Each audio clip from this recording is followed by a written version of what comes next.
Alright guys, I am back with my review of TNA Impact Wrestling for March 20th, 2014. And the show starts off with a brawl between Abyss and Eric Young backstage. And this brawl looked terrible. This looked like something I used to do in high school with my friends. It was ridiculous. And they eventually make their way to the ring, and Abyss chokes out Eric Young with a chain. And Eric Young wasn't too bad here, but Abyss just looks so ridiculous now that I can't take anything he does seriously. Then it's EC3 versus Bobby Lashley. And even though I'm not a huge fan of Bobby Lashley's, I actually thought this was pretty good here. EC3 low blows Lashley and he tries to leave because Lashley's just been dominating him, and he gets attacked by Willow. So Willow is beating down EC3 just like he did Rockstar Spud. He puts the chair on his foot, stomps the chair a few times. Then he climbs a ladder to splash EC3, but EC3 crawls up the ramp and escapes. Then backstage, Samoa Joe is yelling at MVP because Eric Young was supposed to be chained to Abyss so that he could watch his back during Samoa Joe's rematch against Magnus. Well, Eric Young is on his way to the hospital right now, so who's going to watch his back? And MVP's like, well, I'm going to have to find someone else. And Joe says, you know, the more you try to fix things, the more they just get worse.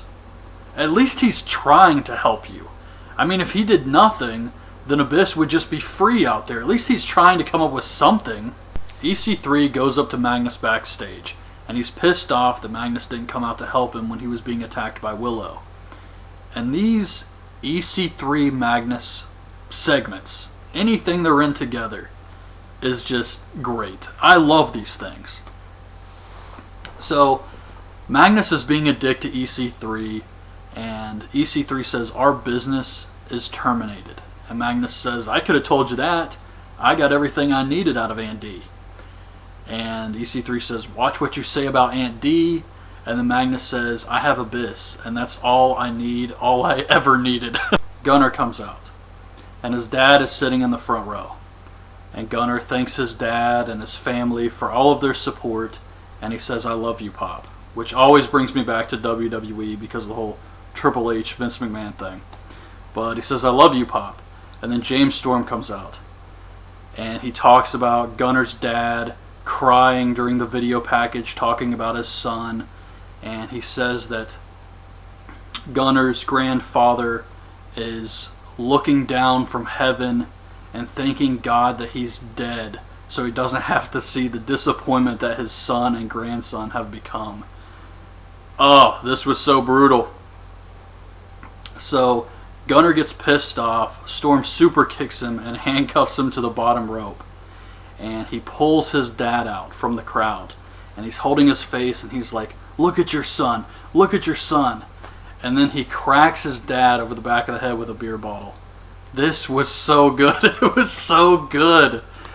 Oh man, this was awesome. I don't care what else happens on this show. They're not topping that. And Gunner's dad did a hell of a job. His facials from the confrontation by James Storm to selling the beer bottle shot. It was just great. Backstage, we see the bromans. Robbie, though, Jesse, though, and they go up to Tigre, Uno, and Sonata. And they're trying to tell these guys to lay down for them. And Zema Ion is laying in the floor. Sonata and Tigre Uno are looking at them like, what the hell is going on? It was hilarious. This was a fantastic segment. I'm sure they're going to put it on the YouTube channel. Check it out. Then it's Gil Kim versus Lady Thapa. And Gil Kim said that if Thapa doesn't beat her, she's done with her, which means Tapa's done with TNA. And the match was, whatever. Gil hits Eat Defeat for the win. And Taz says, Tapa's done with TNA, but this cannot be the end of this. Even though I don't care about this at all, I'm sure it's not going to end like this. I assume MVP is going to sign Lady Thapa to a contract, something like that. Willow is backstage with MVP, and Willow cuts this promo. Oh my god, it was so bad. He's trying to... What the hell was he trying? He's trying to tell MVP that MVP's problems and Joe's problems are not his problems. And this whole thing was like Jeff Hardy trying to be an actor. Willow? It was just absolute dog shit. And I was embarrassed for Jeff Hardy watching this, and even more embarrassed for MVP having to take this seriously. Angelina Love comes out, and she talks to Velvet Sky about reuniting the beautiful people again, and Velvet agrees. So, Angelina says, well, we're missing a third piece to this puzzle. And she calls out Madison Rayne, and Madison comes out, and Angelina asks her to join the beautiful people also, but she's acting really rude to her. Like Madison's not as important as getting Velvet Sky to join. So Madison says, you've always treated me like crap, so I refuse the invitation. Samoa Joe comes up to Magnus backstage. Magnus tells him to get the hell out of his personal space, and Al Snow shows up and gets Joe to back off. Then it's the Bromans versus the Wolves versus Sonata and Tigre Uno. And this was a good match, a lot of fun, and I think it was a great idea to put Sonata and Tigre Uno together. I think this is going to help them get over more than if they just came out as singles wrestlers and the fans didn't really know who they were.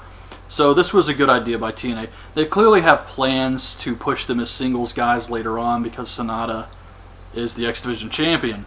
But let's face it, right now TNA needs the tag team, and I think it's going to help these two in the long run. But this was a good match. The Bromans hit the bro down on Tigre Uno for the win, so the Bromans retain. Angelina Love goes up to Madison Rayne to apologize to her. She ends up attacking her from behind. She tells her that the beautiful people are Angelina Love and Velvet Sky. Then MVP is talking to Samoa Joe. He says he's going to handcuff himself to Abyss tonight so Joe can focus on Magnus. He says he wants to motivate Joe, validate his argument, and then participate. So they're still doing that MVP principle. I guess that's going to go on for a while. Then we get this video of Nuxie, Mike Knox. What in the hell was this? This felt like it had absolutely nothing to do with wrestling, and I was watching some type of fucking lame drama show. But he's talking about his dad and how he's got to go back home to see his family. Something bad must have happened, and his dad ran a carnival, but he wanted Nux to run it, and then Nux wanted to be a wrestler. You see how lame this shit is? So he hasn't seen his dad in a long time, and then at the end it says to be continued. Why? Why is this being continued? So Bully Ray is brought to TNA headquarters for a meeting with Dixie Carter. And he's in the room going off on her. We don't actually see Dixie. He's talking to the back of her chair. Like that didn't strike him as odd. And he's just going off saying, no one in the wrestling business likes you. No one respects you. The fans don't respect you. The wrestlers don't respect you. Everyone hates your guts. And I got a funny comment on the Facebook page from Luke Kincaid. He said it sounded like Bully Ray was talking to Vince Russo. So that was funny. But Bully Ray says, I'm tired of talking to the back of a chair. He spins it around. It's empty. Bobby Roode comes out and attacks Bully Ray, beats him down, hits him with a sacrifice poster, and leaves the room.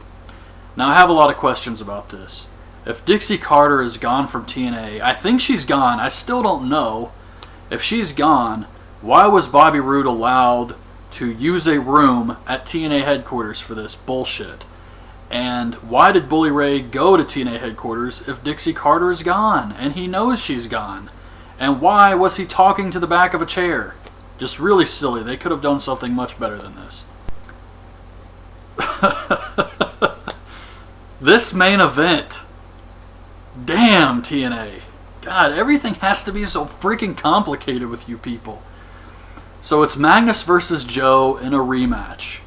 MVP is handcuffed to Abyss. Oh, it's so bad. And Abyss goes for the tax. So MVP attacks Abyss. They start brawling a little. He grabs the tax from him and he kind of throws him down. And then he jumps over the stairs and hits Abyss. And then he unlocks the handcuffs so that he can go grab the tacks and throw them up the ramp. So while he's doing this, Abyss grabs a chair and beats down MVP. And Joe sees this, so he goes to dive on Abyss. Abyss throws the chair at Joe. He misses. Joe still sells it like he got hit in the head, and Magnus hits the elbow for the win. That was it. That was the end of the show. So, this show, I wanted to say, was decent because you had some funny stuff with the bromans. You had the good triple threat tag match. The EC3 stuff with Bobby Lashley was good. EC3 and Magnus was good. But they just had some silly crap on this show with Bully Ray and Bobby Roode. Abyss, damn near everything Abyss does recently has been bad. I don't know. A lot of dragged out crap. The Beautiful People stuff, they did like 3 segments with them. None of which I cared about. So I actually have to say this show was below average for me. But that's my review. Hope you guys liked the video. Leave your thoughts on the show in the comments, and thanks for watching.